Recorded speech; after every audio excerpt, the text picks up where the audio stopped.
In a valley surrounded by towering mountains, there lived a sparrow named Theo.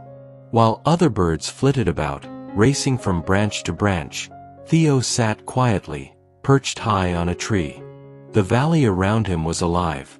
Flowers bloomed, rivers rushed, and the world bustled with life. But Theo observed. He watched everything.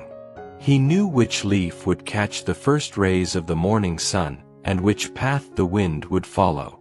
He knew the insects that danced in the air, the secret rhythms of the forest. But as the days passed, the other birds began to gossip. Bird 1, Theo, always so still, always so lazy. Why does he never do anything? Doesn't he see that there's work to be done? Bird 2, poor Theo. He spends his time watching but never acting. Theo didn't mind. After all, knowledge was his strength. He believed that by observing, he was learning more than anyone else. But one day, an old owl, Elder Cora, visited the valley. Seeing Theo perched, the owl observed him quietly for a moment before speaking. Elder Cora, Theo, you see the world, but you never touch it. You understand the wind, but you never let it carry your wings. Theo ruffled his feathers. Theo, but my knowledge is enough. I don't need to rush. I understand things others don't. Isn't that enough? Elder Cora, a map is not for staring at. It's for walking upon. And knowledge without action is a seed unplanted. It is the wind that shapes the wings, Theo, not the stillness of the perch. And then, the storm came. It wasn't a punishment, but a teacher. The winds howled, the skies darkened, and the great gusts tore through the valley. Without warning, the mighty storm ripped Theo's branch from the tree. Wham! Theo was thrown into the sky, tumbling through the wind, helpless and terrified, until he landed in a distant forest, far from his peaceful valley. For the first time, Theo realized that his knowledge of the valley's rhythms didn't help him here. His stillness, his observation, his peaceful wisdom were now useless. He was lost, cold, hungry, and alone. Theo wandered through the unfamiliar forest, his heart heavy. Nothing was like home. The trees, the rivers, the wind, everything was strange. In his mind, he kept repeating, if I could only go back. If I had just built something, anything. The more he wandered, the more desperate he became. Theo, thinking to himself, I used to know everything, but now I know nothing. All my knowledge, it has failed me. It was in this moment of despair that Theo met Alder, an older sparrow who was not just surviving, but thriving in the foreign forest.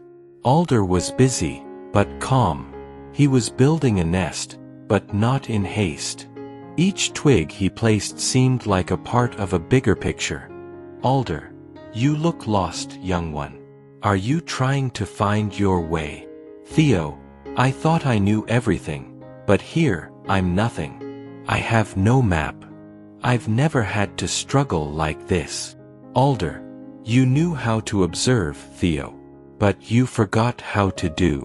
You studied the world as though it was a book, but the world is not a book, it's a dance. You must move with it, not just look at it. 4 days, Alder taught Theo how to build, not just with his eyes, but with his wings, his heart, and his mind. With Alder's guidance, Theo began to apply his knowledge of the world, not just observe it. He learned how to choose twigs, how to weave them together, how to feel the balance between patience and action. Every step was a conversation with the world, not a passive observation. Alder, when you build, Theo, listen. Let the world tell you how to act. Don't just wait for the wind to tell you its song. Sing with it. Theo began to understand. Action wasn't the opposite of observation. It was the complement. Knowledge without action was like a nest without feathers. It wasn't enough. But knowledge paired with action, applied knowledge, that was power. Theo began to build his nest with intention, applying the lessons Alder had taught him. The more he worked, the stronger the nest became, woven together with the wisdom of his observations and the determination of his actions. He didn't just build a home, he built a future. As he perched in his new nest, surrounded by the vibrant forest, Theo realized something profound. Theo, the storm did not destroy me. It set me free. It broke open my limitations and forced me to build something new. I am not just an observer. I am a builder. And now, I understand. Knowledge is a tool, but action is what shapes the world. After weeks of growth, Theo found his way back to his old valley. He perched on a branch that was no longer just a perch but a testament to his journey. The winds had changed. The world seemed different now. The birds that once called him lazy now looked at him with respect. One morning, Elder Korah returned. Elder Korah, so you have returned. But you are not the same sparrow. You have learned the most important lesson of all, Theo. You have learned to walk with the world, not just look at it. Theo. Yes, Elder. I have learned that observation without action is like a song without a voice. It's a seed that never sprouts. I am no longer just a watcher. I am a builder, a doer. And now, my wings are stronger than ever. And so, Theo the sparrow found his place, not through stillness or passive knowledge, but through action, reflection, and understanding. The valley learned from him the greatest lesson. Laziness is not a weakness. It is the world's label for a strength that has not yet found its purpose. Don't wait for the storm to break you. Let it break you open, so that you can build something greater. Prove yourself, not to the world, but to yourself. The storm does not come to destroy you. It comes to reveal what you can truly become. When you learn to apply your strengths, no challenge is too great. Be the one who transforms, not just through effort, but through understanding.